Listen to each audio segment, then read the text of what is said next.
Egunon guztioi, hasiko gara bestela atxeratuko gara. Gabriel López nahi, ikasleen dekanordea eta fakultateko gradu mailarako lanen arduraduna. Aluzeintziaren bidez mezu asko bidaltzen dituena. Soy Gabriel López, el vicedecano de alumnado de la Facultad de Ciencia y Tecnología y responsable de los trabajos de TFG que se realizan en el centro. En la charla de hoy voy a hablar sobre todo sobre aspectos generales y formales de la realización del trabajo de fin de grado. Vosotros y vosotras tenéis la intención de llevarlo a cabo en el próximo curso académico y seguramente tendréis dudas y preguntas que trataré de aclarar en lo que respecta a aspectos formales. Después de esta charla, a continuación o la semana siguiente, habrá algunas charlas de cada uno de los coordinadores de los grados específicos en la que podréis hacer consultas particulares de cada uno de los grados. ¿Vale? Y niritzaldian kontu formalei buruz hitz egingo dut eta saiatuko naiz ahalik eta gehien zalantzak argitzen. Gero jarraian edo hurrengo astean izango duzu aukera hitzaldi espezifikoetan gradui bakoitzari buruzko zalantzak argitzeko koordinatzaileekin, vale? Gradu mailarako lanen koordinatzaileekin, vale? Hasiko naiz arautegikin. Lehenik eta behin, informazio osoa fakultateko webunean dago, ezkerreko atalean graduetako esteka bat dago, sakatzen baduzue hor, beko partean agertuko zaizu horrelako webune bat, eta badago esteka bat gradu mailarako lanekin lotutakoa dena, hor sakatzen baduzue berriro ere, horrelako zerbait topatuko duzue, eta hor informazio orokorra topa dezakezue. Epeak, deialdiak, aurreko urtetako gradu mailarako lanak, gaurko hitzaldia igoko da, bai aurkezpena eta bideoa. Gero gradu bakoitzaren gradu mailarako lanaren koordinatzailea ere agertzen da webune horretan, beko partean agertzen dira ere arautegiak, eta oso garrantzitsuak dira arautegiak. Badago EHU arautegi orokorra, guk errespetatu behar dugu hori, gero fakultatean badaukagu ere gradu mailarako lanaren arautegi bat, eta gero gradu bakoitzean badago arautegi espezifiko bat. Oso garrantzitsua da arautegia gutxienez behin irakurtzea. Hor agertuko dira betekizunak, baldintzak eta bar.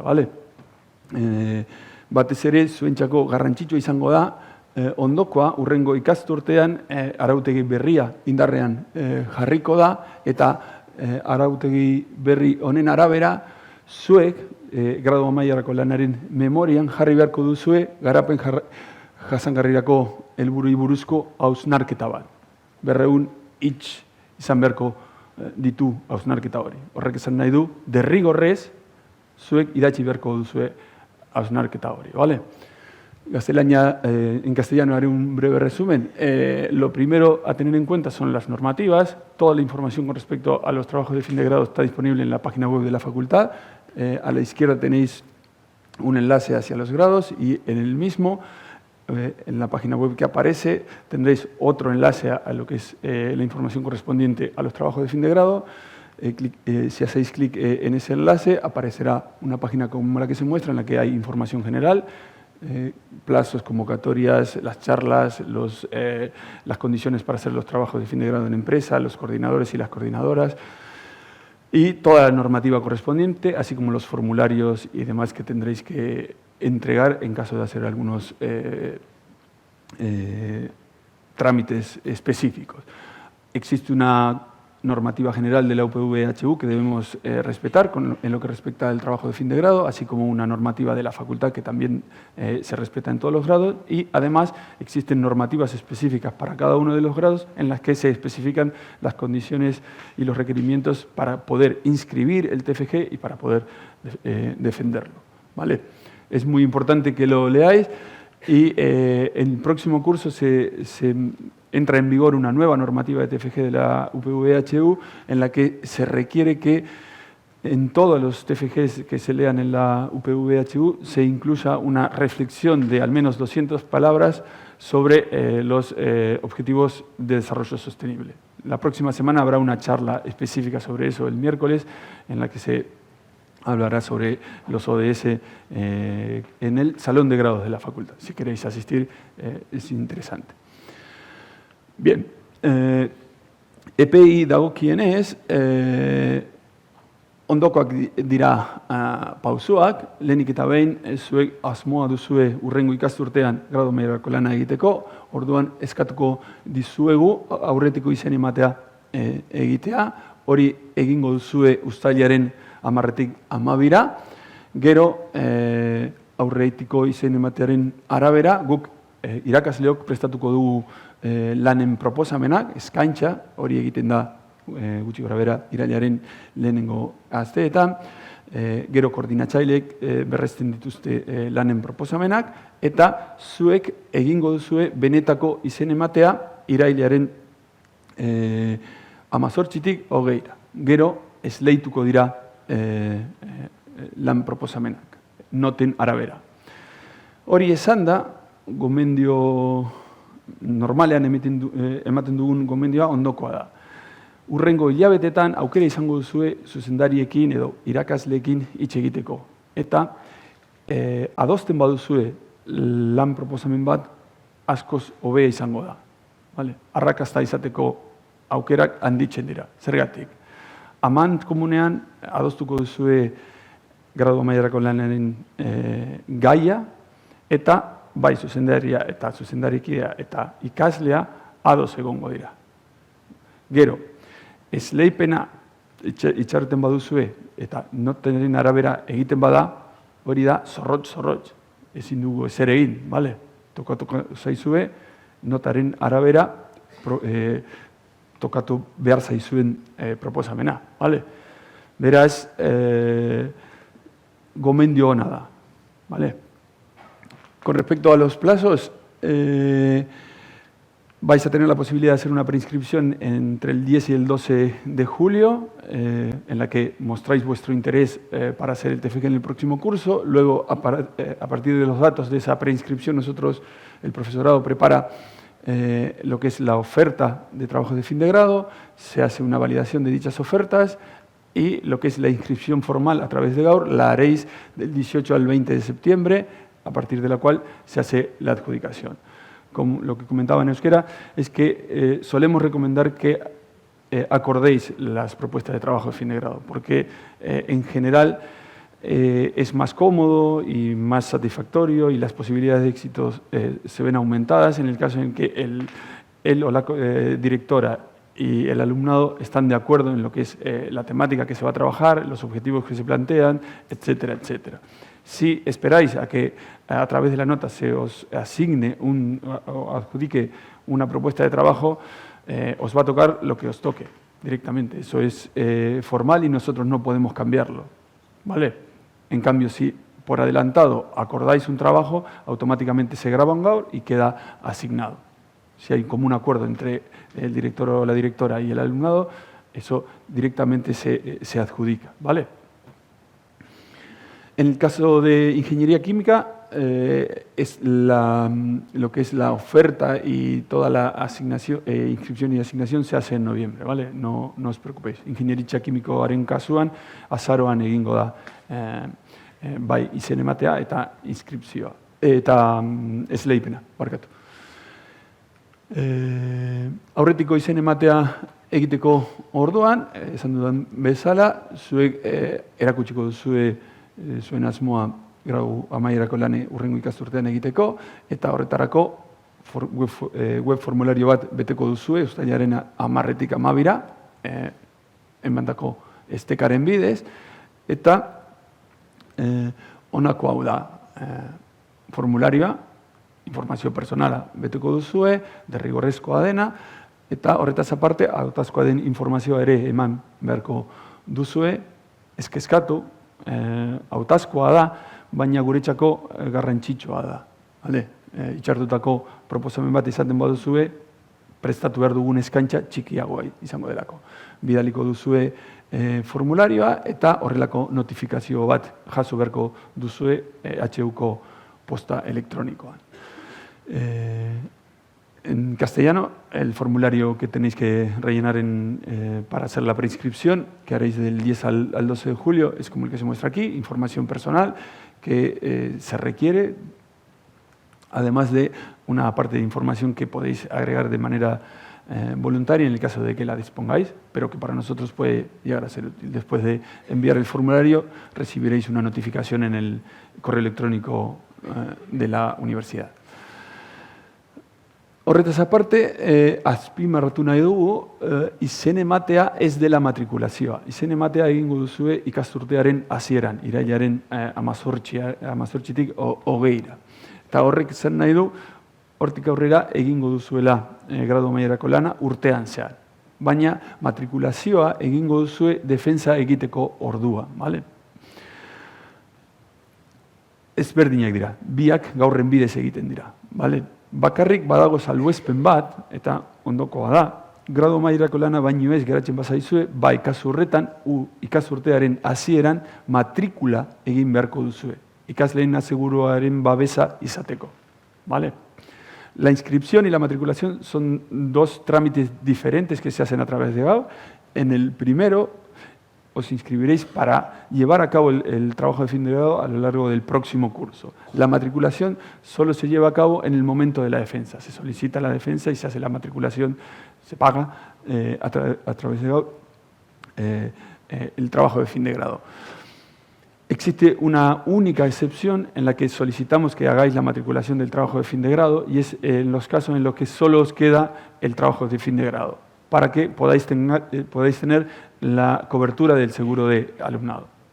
En los casos en los que solo os quede el trabajo de fin de grado, haced la matriculación en septiembre porque es la única asignatura que tendréis matriculada y a través de esa asignatura es como recibís la cobertura del seguro de estudiantes.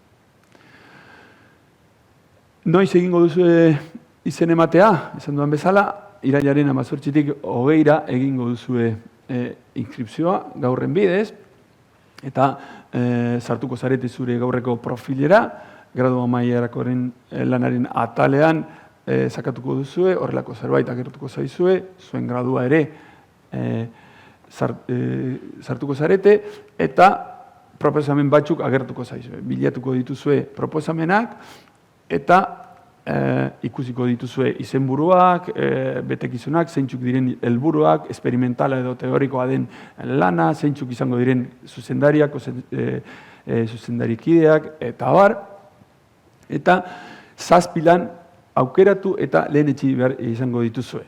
La inscripción se hace a través de Gaur, ingresáis en vuestro perfil, en la parte de trabajo de fin de grado, llegaréis a vuestro grado y tendréis la posibilidad de ver diferentes propuestas de trabajo de fin de grado en la que tendréis información sobre el tipo de trabajo de fin de grado, quiénes van a ser los directores o las directoras, el periodo de tiempo en el que se va a llevar a cabo el trabajo, dependiendo, hay veces que si son trabajos de laboratorio, puede que se haga en el primer o en el segundo cuatrimestre, también dependiendo de vuestra posibilidad, podréis seleccionar 7 trabajos y lo tendréis que priorizar. Dependiendo después de vuestra nota media y de vuestra priorización, se hace la adjudicación a finales de septiembre. Esan dudan bezala, matrikula egin behar da defentsa egiteko orduan, eta horretarako kreditu guztiak gaindituta izan beharko dituzue. Eta 3 deialdi izango dituzue defentsa egiteko. Gehi ezoiko deialdi bat. Berriro ere, derrigorrezko izango da, dena gaindituta izatea. Para la matriculación del trabajo de fin de grado, para la defensa tendréis que tener todos los créditos de las demás asignaturas aprobados y tendréis 3 convocatorias más una convocatoria extraordinaria.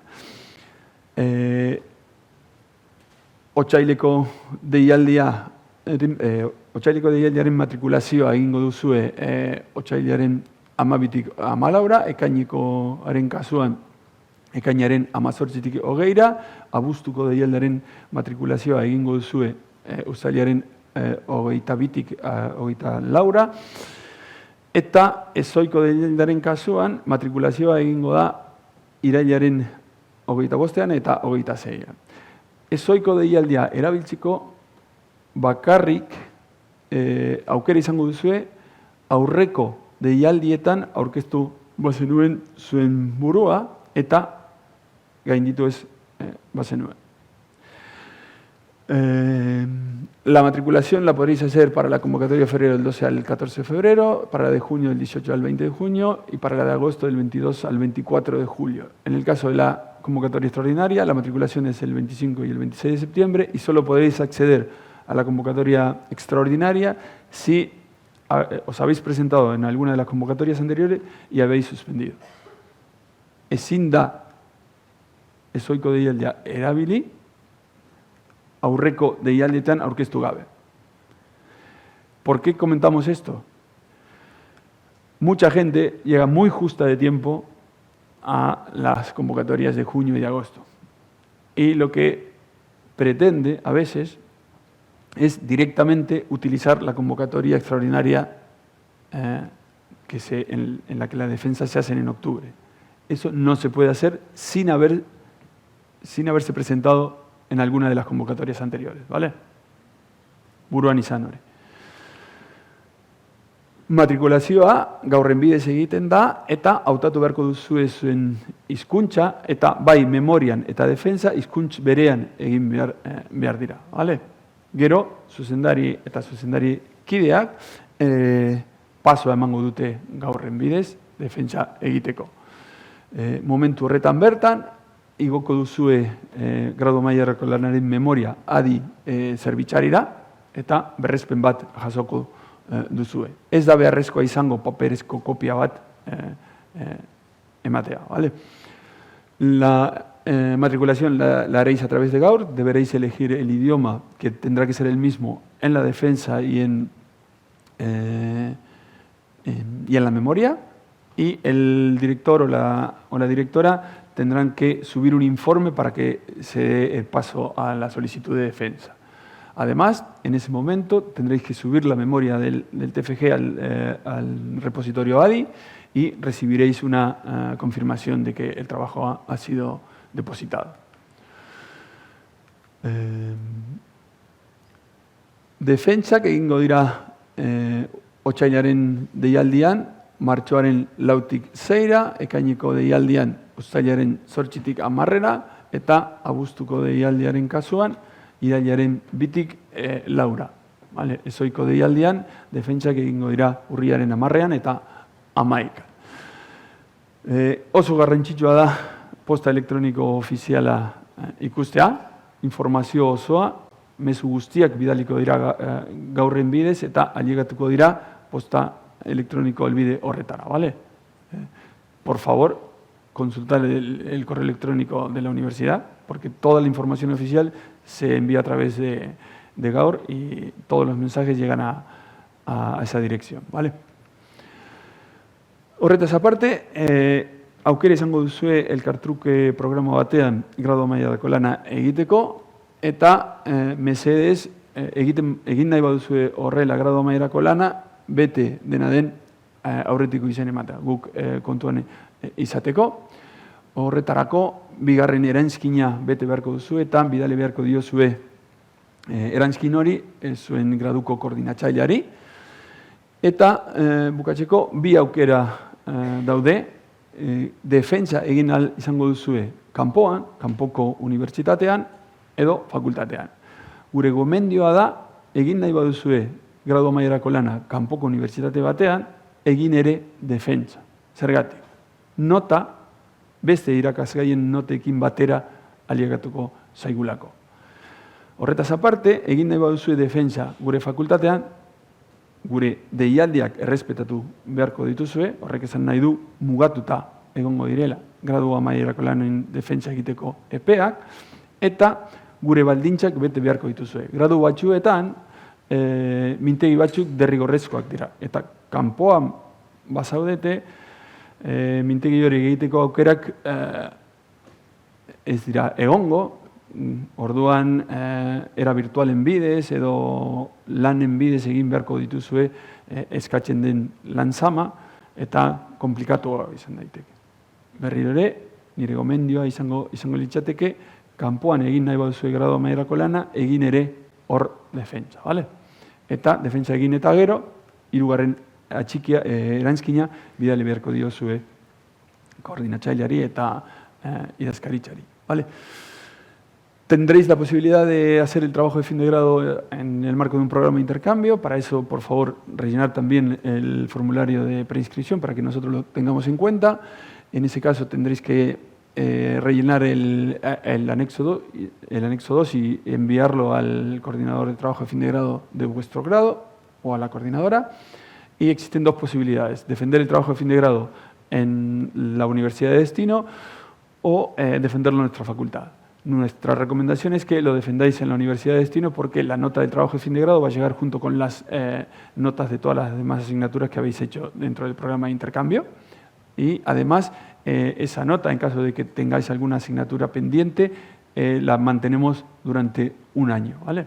Tenéis la posibilidad de que si queda alguna asignatura pendiente, la aprobáis en el curso siguiente y la nota del trabajo de fin de grado queda guardada.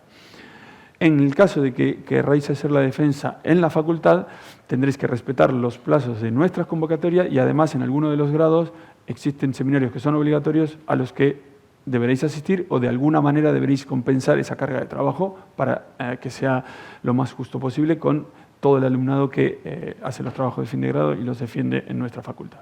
Es decir, las exigencias que ponemos a quien defiende el trabajo aquí tienen que ser las mismas para todos. Horretaz aparte, enpresetan ere egin dezakezue gradu amaierako lana, horretarako derrigorrezko izango da fakultateko zuzendari bat izatea, eta mesedez sinatu hitzarmenak. Ikasleen asegurua izateko. Ezin duzue lanekin hasi hitzarmena sinatu gabe, ¿vale? Podéis llevar a cabo el trabajo de fin de grado en empresas o centros externos como el Instituto de Biofísica, en los centros tecnológicos, SIC Energigune, Nanogune, en otras universidades, etcétera, o en grupos de investigación. En ese caso, se enmarca dentro de lo que es un trabajo de fin de grado en empresa y deberéis firmar un acuerdo antes de empezar a trabajar. Por favor, si lo hacéis el trabajo de fin de grado en algún centro externo, firmar los acuerdos antes de empezar a trabajar para poder tener el seguro de estudiantes.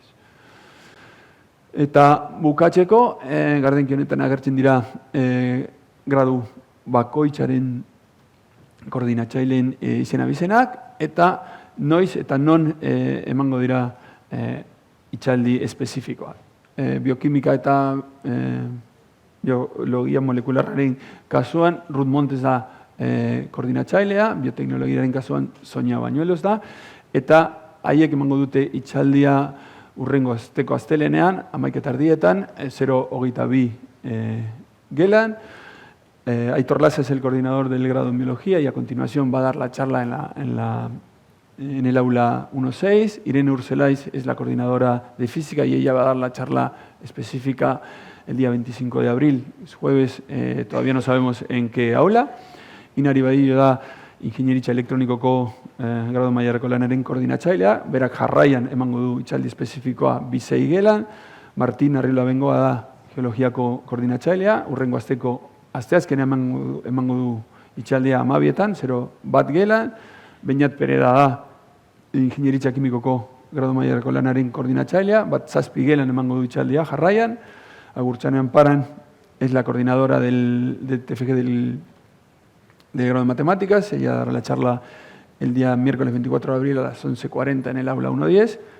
Y para terminar, Néstor Etxebarria, kimikako graduko gradu mailarako lanaren koordinatzailea, jarraian emango du hitzaldia 1:4 gelan, eta honekin bukatzen dut, eskerrik asko zuen arretagatik, eta galderak badituzue, saiatuko naiz, argitz.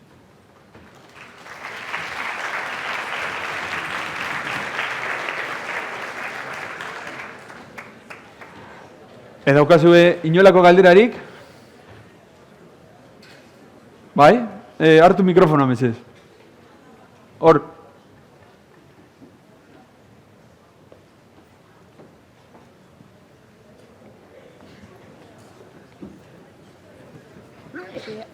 Uy. Hola, hola. Vale. Has hablado sobre lo de las movilidades, pero no sé si me ha quedado claro si la normativa a la hora de escribir o presentar el trabajo se mantiene del todo o hay algún cambio para los de movilidad. La normativa de la universidad, que de hecho ya está en vigor, nosotros la vamos a implementar para el curso 24-25, exige que haya una reflexión sobre los ODS y la vamos a tener que respetar todos, tanto el alumnado de la facultad como el alumnado que esté en el marco de un programa de movilidad, porque es general de la universidad, da igual. Aunque lo hagáis en movilidad, el trabajo de fin de grado va a corresponder al plan de estudio de nuestra facultad, de nuestra universidad, y tenemos que respetar la normativa tanto de la universidad como de la facultad. Es decir, que sí, que tendréis que incluir esas 200 palabras de reflexión sobre los ODS. Vale, gracias.